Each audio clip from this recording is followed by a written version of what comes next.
여러분 안녕하십니까? 여러분들이 골다공증에서 벗어나고 싶으면 앞으로 이야기하는 그 8가지를 하나하나 여러분들의 생활에 비추어서 그 부족한 점을 개선해 나가면 여러분들이 틀림없이 골다공증에서 벗어날 수 있다고 믿으셔도 좋다고 생각합니다. 이제 여기서 설명을 좀 드렸지만은 그 8가지 원칙 중에서 3가지는 여러분들이 그냥, 뭐 이걸 몰랐었는데, 알기만 하고, 그것을 실천만 해도, 제 생각에는 반 이상, 반수 이상은 그냥 좋아질 겁니다. 그리고 그 다음 3가지는 사실 어떻게 보면 아무것도 아닌 것 같지만 매일매일 실천을 해야 되고, 또 나와 갈등하는 문제, 나와의 싸움에서 이겨야 되는 그런 문제이기 때문에 쉬운 것 같지만 또 실천하는 데는 또 그렇게 쉽지 않은 그런 3가지가 있고, 이제 마지막 2가지는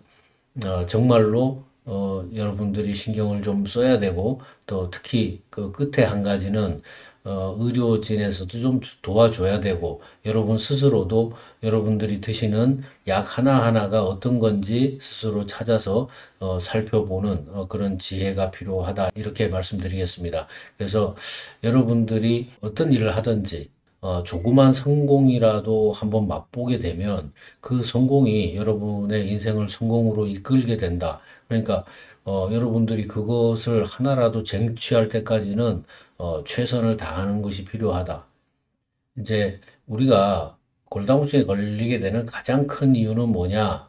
이제 여기에 첫 번째가 소화기관이 약화돼서 음식이나 보충제에 들어있는 그 칼슘을 제대로 분해하고 흡수하지 못하기 때문이다 하는 이야기인데요. 이게 이제 무슨 뜻인지 잘 이해 못 하시는 분들이 많아요. 가령 뭐 어떤 경우에는 뭐 약사분들도 의사분들도 이런 점을 그냥 너무 가볍게 생각하는 것 같아요. 그런데 사실은 골다공증에 걸리는 반은 얘가 책임입니다. 무슨 얘기냐면 여러분 한번 뭐 돌아가 보세요. 우리 어린 시절로 돌아가 보면 우리가 20대에는 정말 어른들이 그런 말씀하셨죠.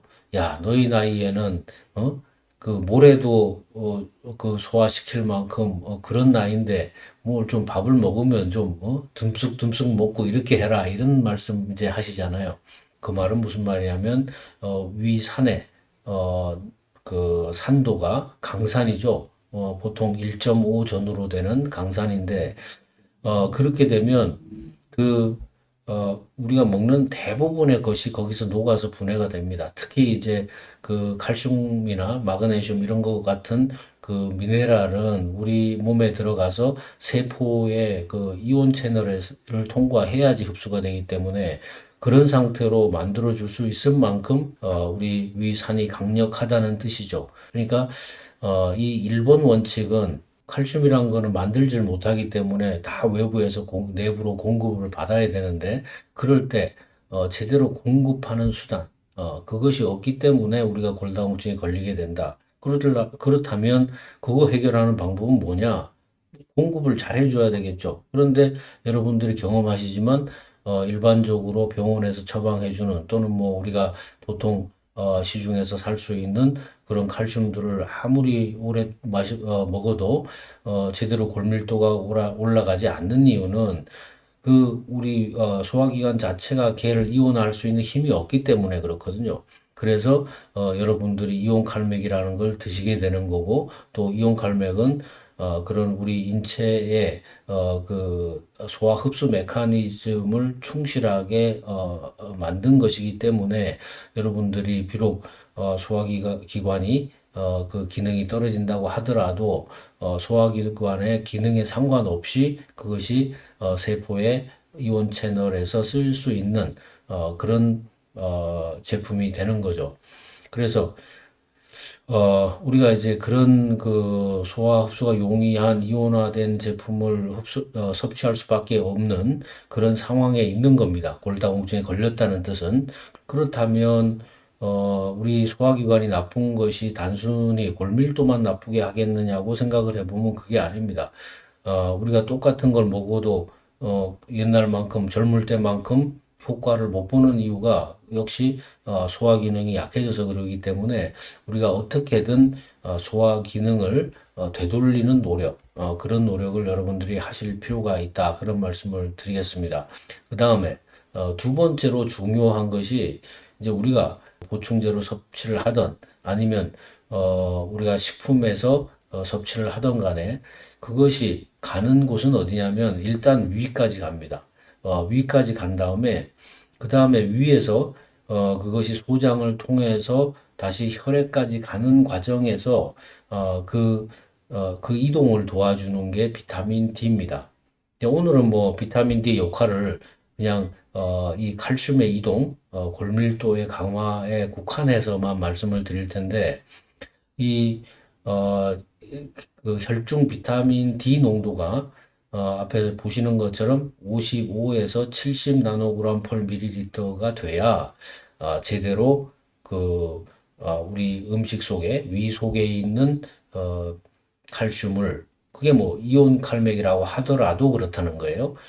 그것을 피 속까지 전달해 주는데 굉장히 중요한 역할을 하기 때문에 일반적으로 병원에서 뭐 30 나노그램이면 괜찮아요 이렇게 말하지만 그거 가지고는 높일 수가 없다. 여러분들에게 제가 늘상 말씀드리지만은 최소한도 칼슘, 골밀도 또는 뭐 골다공증, 또 이 비타민 D 그런 관련된 문제는 제가 이 세상에 어떤 분보다도 자신이 있다 이런 말씀을 드리는 이유는 지난 20년 동안 저는 이것만 중심으로 연구를 해온 사람입니다. 그리고 실제로 여러 차례 제품을 업그레이드하고 수많은 아마도 이온 칼맥을 드신 분이 100만 명은 넘을 거라고 생각하는데요. 그 중에서 저하고 뭐 어떤 형태로든 대화를 한 분이 뭐 아무리 적어도 10,000명은 넘지 않겠습니까? 그래서 그런 걸 봤을 때 저의 경험으로 미루어 봐서 이 55에서 70 나노라는 숫자는 사실 기존 의학계에서 누구도 이 부분을 얘기를 하지 않지만은 이게 제가 세계에서 최초로 골밀도를 높이기 위해서 또 면역을 강화하기 위해서 55에서 70 나노그램 펄 밀리리터의 혈중 비타민 D 농도가 필요하다. 유일하게 현재 주장하고 있는 사람이지만 이것은 뭐 5년, 10년 이런 세월이 흘러가면 반드시 정설로 굳어질 거라고 제가 확신하고 있습니다. 그 다음에 세 번째 문제는 적정 체중 문제입니다. 이 적정 체중 문제도 대부분의 현대의학은 어떻게 생각을 하고 있냐면 체중이 좀 많이 나가면은 골밀도를 유지하는데 좋을 거라고 생각하고 있어요. 저도 뭐 사실 몇 년 전까지는 저도 그렇게 생각을 했습니다. 근데 저는 뭐 말씀드린 대로 많은 분하고 그 이야기를 하다 보니까 체중이 높은 분, 그러니까 과체중에 있는 분들이 골밀도가 개선이 안 된다는 점을 이해할 수가 없었어요. 이해할 수가 없어서 거기에 대해서 뭐 조사하고 연구하다가 보니까 이게 저체중일 때도 안 되지만 과체중이어도 안 되는구나 하는 걸 깨닫게 됐어요, 어느 날.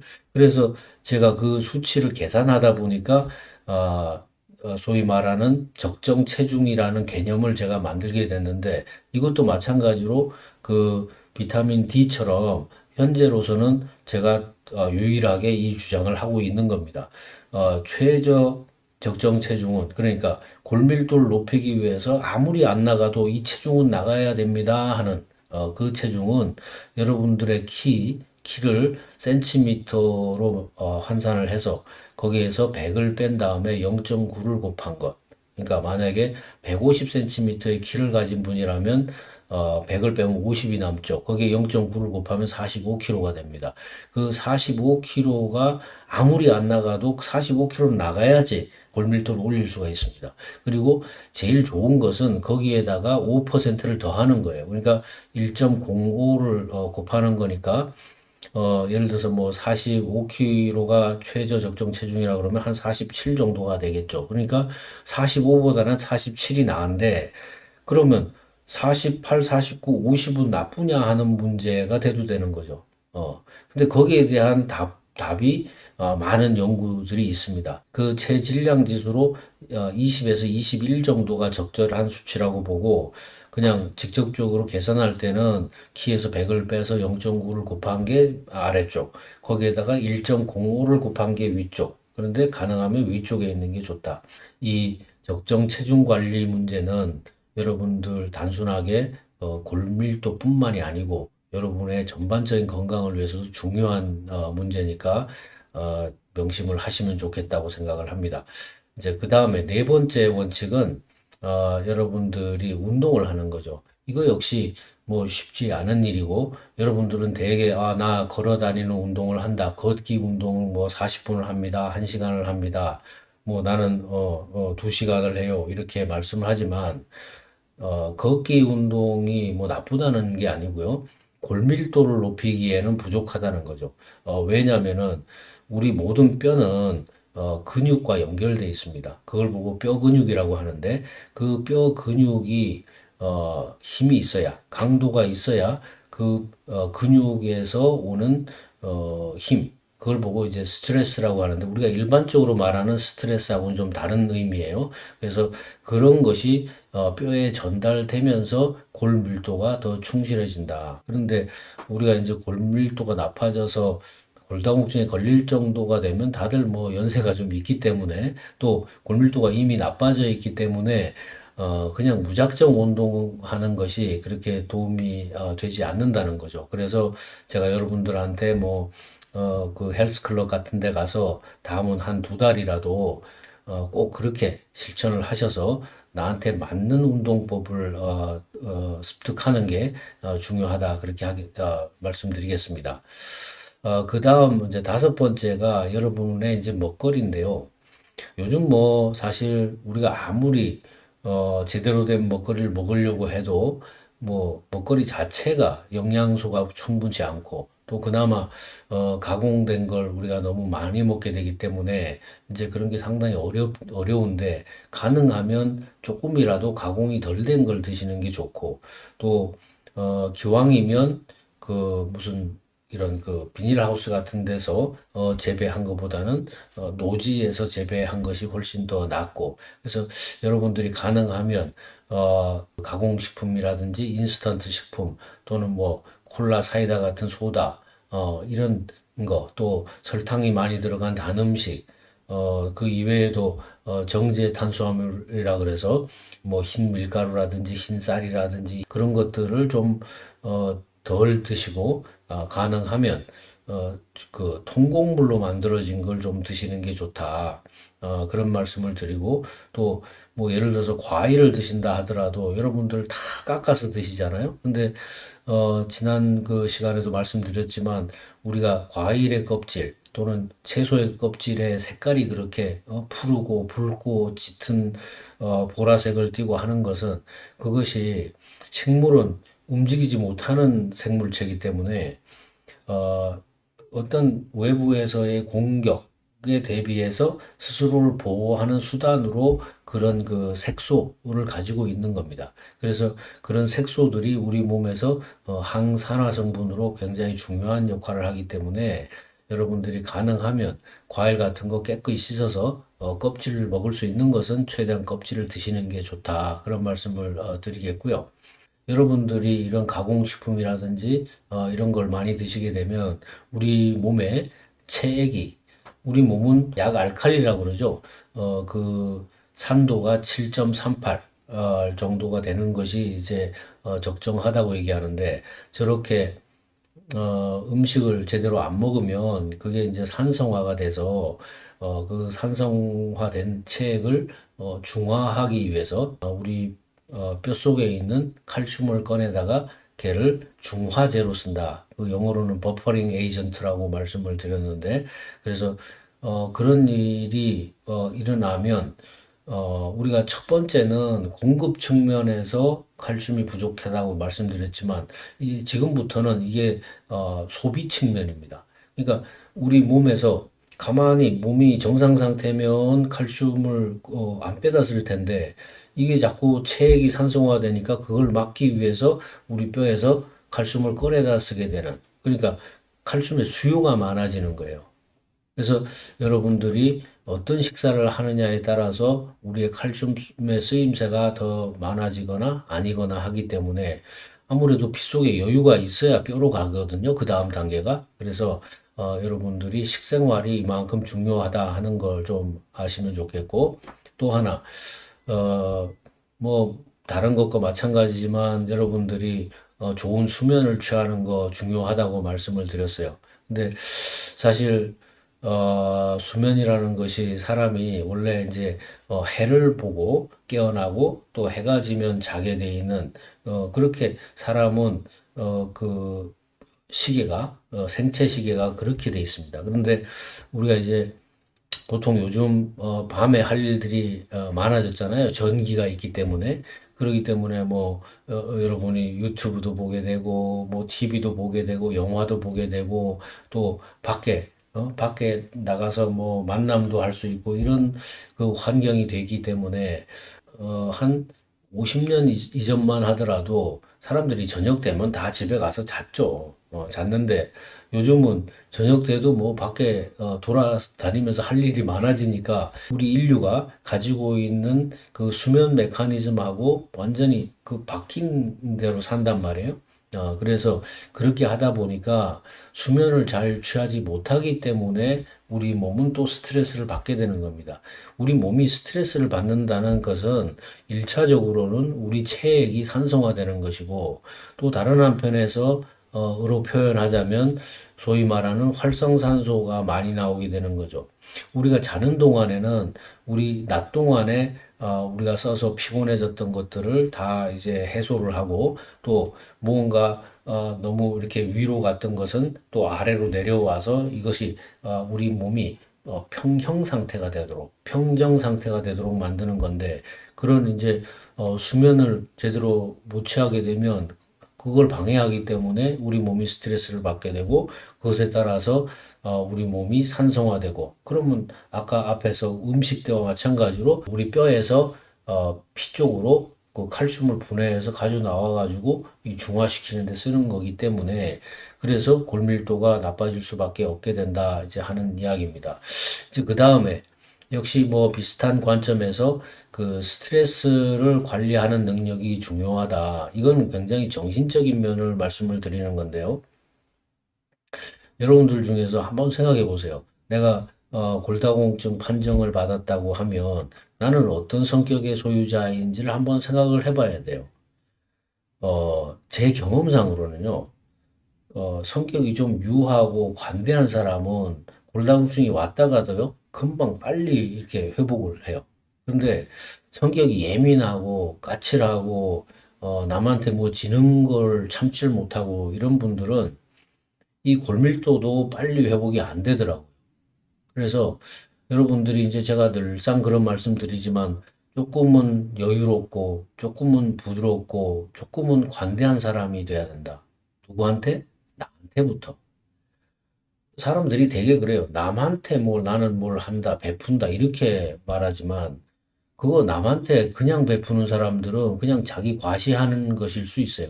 근데 내가 나한테 좀 여유 있고 나한테 관대한 사람은 당연히 남한테 어, 무슨 목적 없이 관대해지게 되는 거죠. 그러니까 우리가 스트레스를 안 받게 된다고 하는 뜻은 뭐냐면 어떤 어려움이 있을 때 그것을 대하는 나의 자세의 문제라는 거죠. 마음의 자세. 그래서 때로는 그런 관대한 마음, 또 때로는 나의 단호한 결심, 그것들이 어우러져서 내가 실천이라는 걸로 나오게 됩니다. 그래서 여러분들이 골다공증을 고쳐가는 하나의 과정은 제가 골다공증에 걸리는데 대략 한 13년에서 25년까지 긴 시간이 걸린다고 말씀드렸잖아요. 그런데 어느 날 내가 골다공증이 나한테 왔다고 생각했을 때 우리가 지금까지 얘기한 그 7가지를 돌아보면 내가 지금까지 어떻게 잘못 살아왔는지를 알게 되는 거죠. 그래서 그걸 뒤집기만 하면 내가 단순하게 골다공증만 좋아지는 게 아니고 내 인생이 성공적인 인생으로 바뀔 수 있다 하는 것을 여러분들이 믿으셔야 됩니다. 그래서 여러분들이 골다공증을 극복하는 것은 생각보다 저는 쉽다고 생각해요. 어, 왜? 제가 원인을 다 알아놨고 또 어떻게 하면 회복되는지도 다 알아놨기 때문에 이미 선구자가 있는 거예요. 그렇기 때문에 여러분들이 지금까지 말씀드린 그 7가지만 잘 풀어서 해결을 해 나가면 굳이 어떤 뭐 누구 제3자의 도움이 없더라도 스스로 해결을 해 나갈 수 있고 그런 성공이 여러분들의 인생을 제2의 성공으로 이끌게 될 거라고 생각합니다. 그리고 이제 마지막 한 가지는 정말로 우리가 여러분이나 제가 혼자서는 할 수 없는 일이 하나 있는데 그게 뭐냐면 우리가 어떤 질병에 걸렸을 때인데요. 어, 그런 게 있죠. 암이 걸렸다든지 또는 뭐 그 백혈병 같은 거 그런 게 걸리게 되면요. 이 골다공증이 자연스럽게 오게 됩니다. 왜냐하면 그것들이 우리 골수에 영향을 주게 되기 때문인데 이제 그 이외에도 그 수많은 병들이 뼈와 관련이 돼 있고요. 그러니까 골밀도를 나쁘게 하는 것과 관련이 돼 있고 또 여러분들이 그 어떤 질병 때문에 드시는 처방약도 여러분이 알게 모르게 칼슘의 흡수를 방해하기 때문에 그런 질병과 그런 약을 가지고 있는 동안은 쉽게 골밀도를 돌리기가 그렇게 쉽지 않습니다. 근데 다만 그래도 하나 좀 긍정적이라고 생각이 되는 건 제가 이 암 환자들 특히 이제 골전이 환자들이 있거든요. 뼈로 이제 암이 전이 되는 환자들은 아주 그 골전이 안 되게 하려고 하는 항암제가 굉장히 강합니다. 그래서 실제로 뼈 세포 자체를 파괴해요, 걔들이. 음. 그럼에도 불구하고 어, 그 이온칼맥을 열심히 드시고 그걸 그대로 지켜나가는 분들을 제가 여러 차례 봐왔기 때문에 여러분들이 내가 어떤 질병이 있다고 하더라도 현재 내가 먹고 있는 약이 어떤 방해가 되는 게 없는지를 살펴서 어, 주치의하고 잘 상의를 해서 주치의의 도움을 받아서 다른 약으로 대체하는 게 필요하다. 그래서 여기에 보시면은 칼슘 그 차단제 계열의 약이 저렇게 많습니다.